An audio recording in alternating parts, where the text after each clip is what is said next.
नमस्कार साथियों, एक बार फिर आपकी सेवा में नई वीडियो के साथ। साथियों, ये वीडियो आपके लिए महत्वपूर्ण होने वाली है क्योंकि इस वीडियो में हम आपके लिए बताने वाले हैं एमए फर्स्ट ईयर वालों को कि पेपर किस तरीके से करना है। आपको क्वेश्चन यदि डिफरेंट आता है तो उसका उत्तर किस तरीके से आपको देना है, इस वीडियो में हम आपको बताने वाले हैं। साथियों, यदि वीडियो आपको पसंद आए तो वीडियो को लाइक करें, शेयर करें और हमारे चैनल को सब्सक्राइब करें ताकि एमए पॉलिटिकल साइंस से जो भी इन्फॉर्मेशन आती है और चौधरी चरण विश्वविद्यालय से जो भी लेटेस्ट इन्फॉर्मेशन आएगी हम अपने यूट्यूब के माध्यम से आप तक सबसे पहले पहुंचाएंगे। साथियों, वीडियो के अंत में हम आपको पेपर करने का तरीका बताएंगे। उससे पहले हम वीडियो की स्टार्टिंग करते हैं। साथियों, टाइम कम है हमारे पास और हम बहुत जल्दी इस वीडियो को खत्म कर लेंगे। चलिए स्टार्ट करते हैं। इस वीडियो में साथियों हम आपके लिए कराने वाले हैं 6 यूनिट है, उसमें से एक इम्पोर्टेंट क्वेश्चन लिया है और वो क्वेश्चन कौन सा है चलिए वीडियो में बताते हैं। और साथियों, इस बुक का पेपर कोड है आपका G170। इस बुक का पेपर कोड है G170। इसमें हम कराने वाले हैं तृतीय विश्व, गांधी, जूलियस और नियरे। इसमें हम कराने वाले हैं। इसमें से साथियों हमने एक क्वेश्चन लिया है, उसको आप पढ़ के चले जाइए और गांधी में से एक क्वेश्चन आपको देखने को जरूर मिलेगा। चलिए आगे चलते हैं साथियों। क्वेश्चन नंबर फर्स्ट, यानी जो हम कराने वाले हैं वो फर्स्ट है, लेकिन बुक का दूसरा क्वेश्चन है। गांधी जी के राम राज्य विषयक विचार का स्पष्टीकरण कीजिए अथवा महात्मा गांधी द्वारा प्रतिपादित एक आदर्श राज्य के मुख्य लक्षणों का वर्णन कीजिए। ऐसे राज्य की स्थापना किस सीमा तक संभव है। साथियों, गांधी जी से यदि आपको कोई सा भी क्वेश्चन देखने को मिल जाए तो आप उसका जो हेडिंग है उसको चेंज कर दीजिए और स्टार्टिंग की हेडिंग को चेंज कर दीजिए। बाकी का आप उत्तर इस तरीके से लिखाइए जो हम नीचे कराने वाले हैं, आपको नंबर पूरे मिल जाएंगे। चलिए साथियों, हम आगे बताते हैं आपको उत्तर। गांधी जी का आदर्श राज्य अथवा राम राज्य विषयक विचारधारा। साथियों, गांधी जी का आदर्श राज्य अथवा राम राज्य विषयक विचारधारा, इसको हम कराने वाले हैं साथियों। चलिए आगे चलते हैं। गांधी जी व्यवहारिक आदर्शवादी राजनीतिक थे। वे एक ऐसे आदर्श राज्य के विचार का प्रतिपादन करते थे जिससे हिंसा और क्रांति का कोई स्थान नहीं होगा। उस राज्य में केंद्रीयकरण की स्थिति भी नहीं होगी तथा समाज में शोषण विहीन और वर्ग विहीन व्यवस्था होगी। वस्तुतः गांधी जी एक अहिंसक समाज की कल्पना करते थे जो राज्य विहीन, वर्ग विहीन तथा जाति विहीन होगा। ऐसे अहिंसक राज्य विहीन समाज को ऐसे भावनावश राम राज्य की संज्ञा प्रदान की। गांधी जी के अनुसार आदर्श समाज पूर्ण अहिंसक राज्य विहीन समाज है। गांधी जी कल्पनावादी विचारक नहीं थे, वे व्यवहारिक राजनीतिक थे और इस बात को समझते थे कि ऐसे आदर्श समाज वर्तमान परिस्थितियों में असंभव है।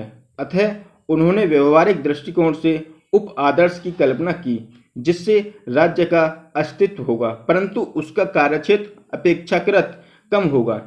उनके अनुसार व्यक्ति साध्य है और राज्य साधन है। इनके अनुसार, गांधी जी के अनुसार व्यक्ति साध्य है और राज्य साधन है। गांधी जी के आदर्श राज्य के रूप में उनके उप आदर्शों का ही अध्ययन किया जाता है। साथियों, हमने एमए फर्स्ट ईयर का जो फर्स्ट पेपर था उसका संपूर्ण यूनिट की वीडियो बनाकर अपने यूट्यूब पर अपलोड कर दिए और ये लास्ट वीडियो साथियों, केवल एक क्वेश्चन इस वीडियो में हम दे रहे हैं आपको 6 यूनिट से। इससे पहले 5 यूनिट हमने अपने यूट्यूब पर अपलोड कर दी हैं। आप हमारे यूट्यूब प्लेलिस्ट में जाइए, वहां आपको देखने को मिल जाएंगी। गांधी जी के आदर्श राज्य की विशेषताएं। गांधी जी के आदर्श राज्य की विशेषताएं। साथियों, इन विशेषताओं को आप इंपोर्टेंट समझें और इनकी हेडिंग है, जो ये विशेषताएं की हेडिंग, इनको आप याद कर लें। चलिए देखते हैं। गांधी जी ने राम राज्य आदर्श राज्य में जिन बातों का उल्लेख किया है वे निम्नलिखित हैं।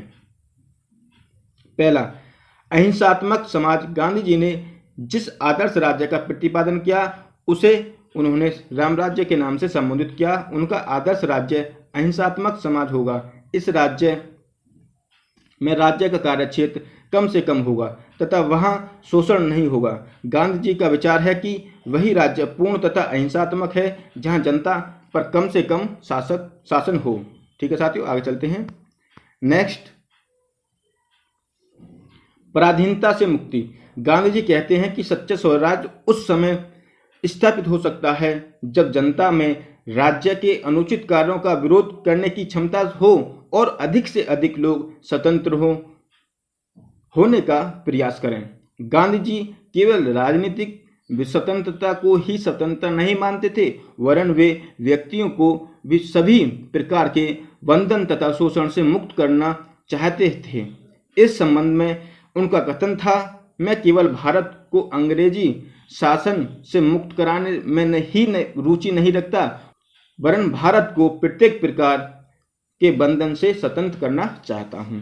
तीसरा, लघु एवं कुटीर उद्योगों का विकास। गांधी जी आदर्श राज्य में मशीनों का विरोध करते थे। उनका मत था कि घरेलू उपयोग धंधों का विकास होने से ही राष्ट्र विकास संभव है। उनका मत था कि मशीनीकरण तथा औद्योगिकरण से देश में बेरोजगारी और निर्धनता दोनों में वृद्धि होगी। इसलिए गांधी जी देश की निर्धनता को दूर करने के लिए घरेलू एवं कुटीर उद्योग धंधों का विकास करना चाहते थे। चलिए साथियों, आगे देखते हैं। ये साथियों बहुत ही सरल क्वेश्चन है, ये बहुत ही सरल इसका उत्तर है। चलिए देखते हैं। आप इसको 2 बार पढ़ लें और आपका पेपर में आने वाला है। चौथा, ग्रामों का पुनरुत्थान। गांधी जी रामराज्य में गांवों की चहुमुखी उन्नति करना चाहते थे। उनका नारा था कि गांव की ओर चलो। उनका विचार था कि गांवों का उत्थान करके ही रामराज्य के स्वप्न को साकार किया जा सकता है। वे गांवों में स्वशासन और स्वावलंबन की भावना उत्पन्न करना चाहते थे, जिससे वे वास्तविक अर्थ में स्वतंत्र हो सकें। पांचवा, जन स्वास्थ्य की रक्षा। गांधी जी का विचार था कि यदि संपूर्ण देश में स्वास्थ्य संबंधी नियमों का प्रचार एवं प्रसार किया जाए तो राष्ट्र को गंभीर रोगों से मुक्ति मिल सकती है। इसलिए गांधी जी आदर्श राज्य में जन स्वास्थ्य रक्षा की व्यवस्था को प्राथमिकता देते थे। छठा, जन शिक्षा का प्रबंधन। गांधी जी चलते फिरते सिनेमा घरों तथा पुस्तकालयों का प्रयोग करने के पक्षपाती थे। ऐसे करके गांधी जी निरक्षरता से देश को मुक्ति दिलाना चाहते थे। वे प्राथमिक शिक्षा को निःशुल्क प्रदान करने के समर्थक थे। 7वीं तरफ चलते हैं साथियों। विकेंद्रीकरण व्यवस्था। गांधी जी राजनीतिक तथा आर्थिक क्षेत्र में विकेंद्रीकरण को अपनाने के समर्थक थे। गांधी जी संपूर्ण भारत में स्वतंत्र और स्वावलंबी गांव समाज की स्थापना करना चाहते थे, जिसका आधार गांव पंचायत हो सके, यानी जिसका आधार गांव पंचायत हो सकती है। 8वां, भूमि प्रबंधन में संशोधन। गांधी जी भूमि व्यवस्था में संशोधन करके देश की आर्थिक व्यवस्था को सुधारना चाहते थे। गांधी जी अपने राज्य में भूमिहीन किसानों को भूमि देने के पक्षपाती थे और इस व्यवस्था के द्वारा गांधी जी भूमि के असमान वितरण को समाप्त करना चाहते थे। असमान जो वितरण था उसको समाप्त करना चाहते थे। 9, देश की भाषा। गांधी जी का मत था कि देश की राष्ट्रभाषा हिंदी होगी, किंतु प्रांतीय भाषाएं शासन व्यवस्थाएं या शिक्षा का माध्यम हो सकती हैं। यानी जो आपकी राष्ट्रीय भाषा है वो तो हिंदी होगी, लेकिन जो प्रांतीय भाषा होती हैं वह व्यवस्था या शिक्षा का माध्यम हो सकती हैं। 10वां, जन सहयोग यानी सभी का सहयोग। महात्मा गांधी का राम राज्य जन सहयोग पर आधारित होगा। उनका मत था कि जनता के पूर्ण एवं सक्रिय सहयोग पर, यानी जो जनता है उसके संपूर्ण सहयोग पर आधारित शासन में क्रांति की कोई संभावना नहीं रहेगी। इसके अतिरिक्त जनता में हीनता की भावना भी समाप्त हो जाएगी। चलिए साथियों आगे देखते हैं। 11, छुआछूत अस्पृश्यता का उन्मूलन। महात्मा गांधी आदर्श राज्य में छुआछूत को समाप्त करना चाहते थे। उनका मत था कि हम सभी ईश्वर की संतान हैं और इसका पूर्वज एक भगवान है, अतएव हम सब एक दूसरे के भाई हैं। 12वां, महिला उत्थान। गांधी जी भली भांति समझते थे कि हमें ग्रामीण समुदाय अथवा भारत का विकास करना है तो हमें महिलाओं को पुरुषों के समान अधिकार देने में संकोच नहीं करना चाहिए। ऐसा करने से ही हम भारतीय समाज का उद्धार कर सकते हैं। वस्तुतः गांधी जी के राम राज्य में महिलाओं को पुरुषों के समान अधिकार देकर ही ग्रामीण समाज के साथ साथ संपूर्ण भारत का राष्ट्रीय विकास किया जा सकता है। चलिए आगे देखते हैं साथियों। बाल अपराध निवारण। यदि साथियों आपको वीडियो पसंद आ रही हो तो वीडियो को लाइक करें, शेयर करें और हमारे चैनल को सब्सक्राइब करें, ताकि साथियों हम आपको सेकंड ईयर की सेकंड जो पेपर है फर्स्ट ईयर का सेकंड पेपर, उसकी हम वीडियो टाइम से अपलोड कर देंगे, ठीक है, और उसकी आपको नोटिफिकेशन पहुंच जाएगी यदि आप सब्सक्राइब कर लोगे तब।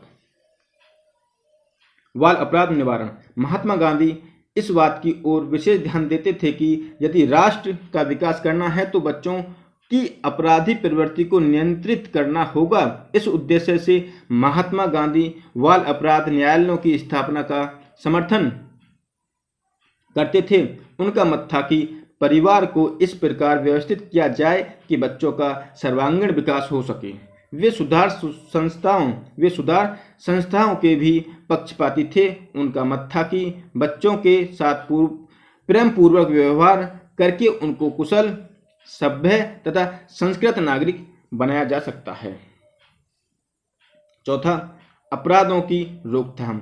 महात्मा गांधी के रामराज्य संबंधी विचारों में अपराध सुधार आंदोलन पर विशेष बल दिया था। गांधी जी का विचार था कि विद्यार्थी को इस प्रकार से शिक्षित एवं अनुशासित किया जाए कि उनके किसी प्रकार की कोई अपराधी प्रवृत्ति उत्पन्न न हो सके। उनका विश्वास था कि एक विद्यालय की समुचित व्यवस्था के द्वारा हम अनेक कारावासों को बंद कर सकते हैं। गांधी जी इसी उद्देश्य से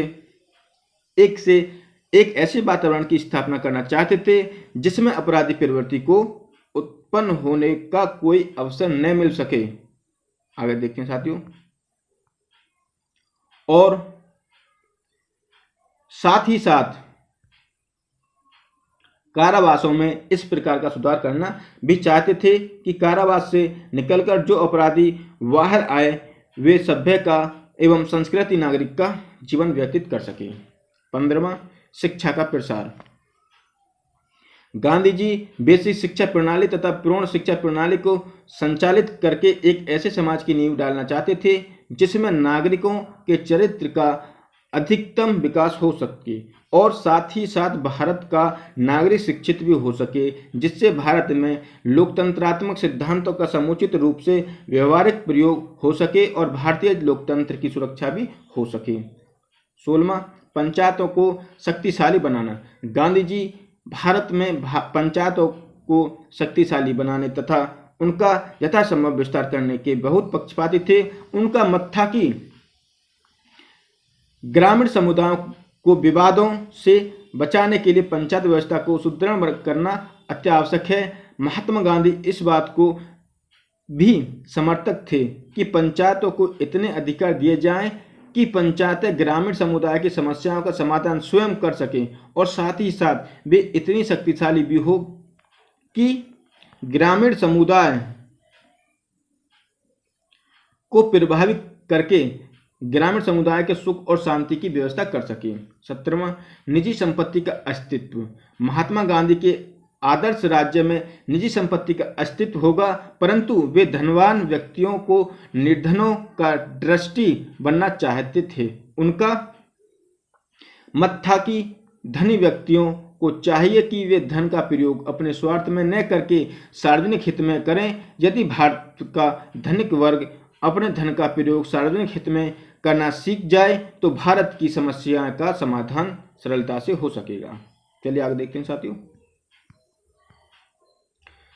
हो सकेगा। 18वां, श्रम का महत्व। गांधी जी जनता को शारीरिक श्रम का महत्व बताना चाहते थे, इसलिए उन्होंने भारत की जनता को स्वावलंबन तथा शारीरिक श्रम एवं आत्मनिर्भरता का पाठ पढ़ाकर एक ऐसे समाज की स्थापना का विचार प्रतिपादन किया जिसमें सभी व्यक्ति अपने अपने कर्तव्य का पालन कर सकें। 19, नागरिक अधिकारों को मान्यता, नागरिक अधिकारों को मान्यता।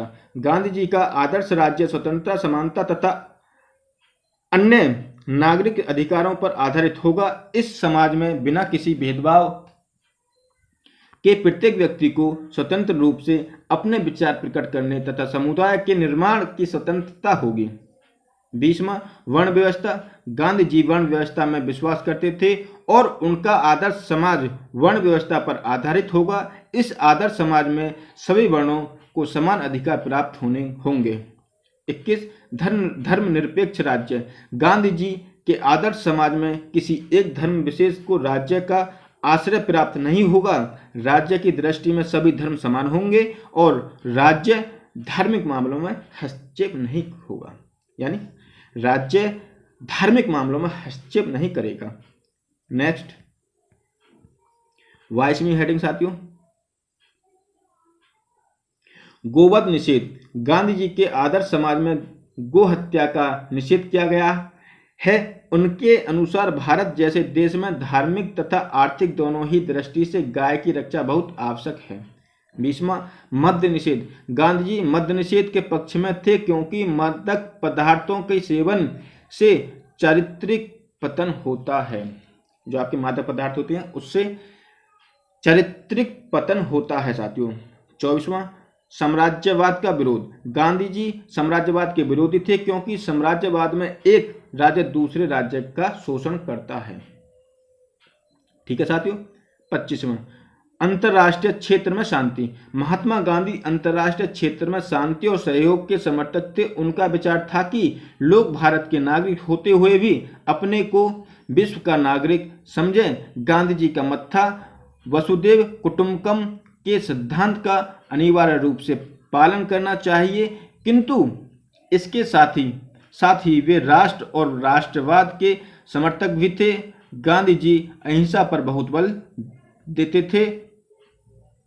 उन्हीं के शब्दों में अहिंसा व्रत का पालन करना होगा। यदि भारत में हिंसा पनपेगी तो मैं भारत में रहने का चिंता न करूंगा और उनके लिए मेरे हृदय में गर्व न रह जाएगा। ये साथियों आपका 24वां हेडिंग हो गई।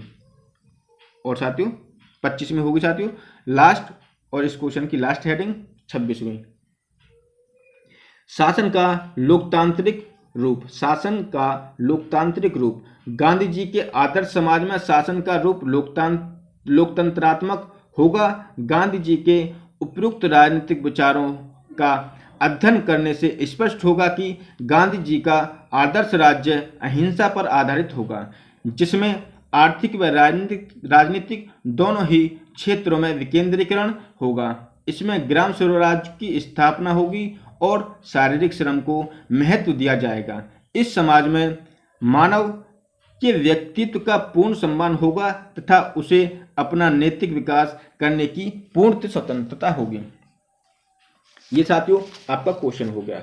अब आपको हम आगे बताने वाले हैं कि आपको एग्जाम किस तरीके से करना है, पेपर किस तरीके से करना है और क्वेश्चन किस तरीके का आएगा और उसका उत्तर हमें किस तरीके से करना है। साथियों आपके लिए हम इसमें बताने वाले हैं। यदि साथियों आपको वीडियो पसंद आए तो वीडियो को लाइक करें, शेयर करें और हमारे चैनल को सब्सक्राइब करें ताकि संपूर्ण वीडियो आपके पास पहुंच सके। जैसे आप सब्सक्राइब कर लेते हो और बेल आइकन को प्रेस कर लेते हो तो साथियों हम वीडियो अपलोड करते हैं तो आपके पास उसकी सूचना पहुँच जाती है। साथियों इस गांधी जी के उत्तर को आप 100% याद करके जाएं, 100% याद करके जाएं।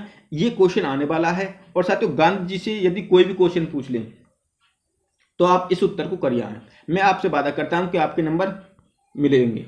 और साथियों एक जानकारी हम देते हैं कि आप पेपर किस तरीके से करोगे एग्जाम में। चलिए इसमें हम बताने वाले हैं। साथियों जब आप कोई भी प्रश्न पढ़ लें तो आपने उसका उत्तर पढ़ रखा है, उसमें साथियों हेडिंग के लिए आप 100% याद कर लें। जो हेडिंग होती है उसको 100% आप याद कर लें, क्योंकि हेडिंग के सबसे ज़्यादा नंबर होते हैं। और साथियों आप किताबी भाषा पे मत जाएं ज़्यादा, आप किताब में पढ़ें और उसमें से आप व्यवहारिक ज्ञान, जो आपका ज्ञान है, आपकी समझ है, उसको विकसित करके उस उत्तर को लेंथी बनाएं, लंबा बनाएं। क्योंकि जब आप उत्तर को सही से करोगे और ठीक प्रकार में करोगे, विस्तृत करोगे, तो साथियों ये आपका 5 क्वेश्चन होते हैं। इसमें 5% करने पड़ते हैं। 10 क्वेश्चन आते हैं साथियों, 10 में से आपको 5 करने पड़ते हैं, जिसके नंबर 100 होते हैं साथियों। 1% का जो नंबर होता है वो 20 होता है। तो साथियों आपका विस्तृत एग्जाम होता है, विस्तृत प्रश्न होते हैं। तो साथियों इसमें आपको ज़्यादा से ज़्यादा लिखाई होती है। तो साथियों आपको 32 पेज मिलेंगे, आपको ज़्यादा से ज़्यादा पेज भरने हैं। आप 26, 27, 28 हो सके 32 पेज तक आप भर के आइए। ठीक है साथियों, आप जो आपकी कॉपी मिलेगी आप उसको पूर्ण भर के आइए। और साथियों हाँ, मैं आपसे कहता हूं कि आपने यदि कुछ भी नहीं पढ़ा है तो साथियों आप हमारे वीडियो को देख लें, आप हमारी टोटल वीडियो को देख लें, और उसमें हमने इंपॉर्टेंट क्वेश्चन करा रखे हैं। आप हमारे यूट्यूब प्लेलिस्ट में जाइए, वहां आपको संपूर्ण वीडियो देखने को मिल जाएंगी साथियों। और साथियों आपको जैसे ये तृतीय विश्व गांधी से कोई भी क्वेश्चन देखने को मिल जाए, हमने एक क्वेश्चन आपको करा रखा है, आप उस क्वेश्चन को कर लें। आपको इस यूनिट से कोई पढ़ने की आवश्यकता नहीं है, आप गांधी जी को पढ़ लें, आपको एक क्वेश्चन मिल जाएगा। आप जूलियस न्येरेरे को मत पढ़ें। यदि आपने पढ़ रखा तो अच्छी बात है, यदि आपके पास टाइम नहीं है तो इसे ना पढ़ें। आप केवल गांधी को पढ़ लें। गांधी को हमने एक क्वेश्चन बहुत इंपॉर्टेंट करा रखा है साथियों, उसमें किसी भी प्रकार का क्वेश्चन आ जाए, आप गांधी जी के इस क्वेश्चन को कर दें, इस क्वेश्चन का आंसर कर दें, आपको नंबर 100% मिलेंगे। और साथियों हम आपसे फिर कहते हैं कि आप हेडिंग पर विशेष ध्यान दें। आपको हेडिंग पर विशेष ध्यान देना है और हेडिंग के आपको नंबर मिलते हैं। साथियों यदि आपको वीडियो पसंद आई हो, वीडियो को लाइक करें, शेयर करें और हमारे चैनल को सब्सक्राइब करें। और साथियों आपको बहुत बहुत शुभकामनाएं, आप एग्जाम देकर आइए और आप हमें कमेंट के माध्यम से बताएं कि एग्जाम आपका किस प्रकार गया और कैसा गया, और हमारे जो पढ़ाया था उसमें से आपको कितने क्वेश्चन मिलेंगे। चलिए साथियों, आपको ये 100% बताना है कि जो हमारा पढ़ाया हुआ था उसमें से आपको कितने क्वेश्चन देखने को मिले और आप उसमें से कितने करके आए। चलिए साथियों, यहीं तक। बहुत बहुत धन्यवाद साथियों, आपको शुभकामनाएं। आप पेपर का अच्छे से करके आए, आपका पेपर अच्छा जाए। और साथियों आप विशेष ध्यान रखें कि आपको पेज ज़्यादा से ज़्यादा भरने हैं, आपको कॉपी खाली छोड़कर ज़्यादा नहीं आनी। आप 20+ पेज भरें, 20+ पेज भरें तो आपके साथियों अच्छे नंबर आएंगे।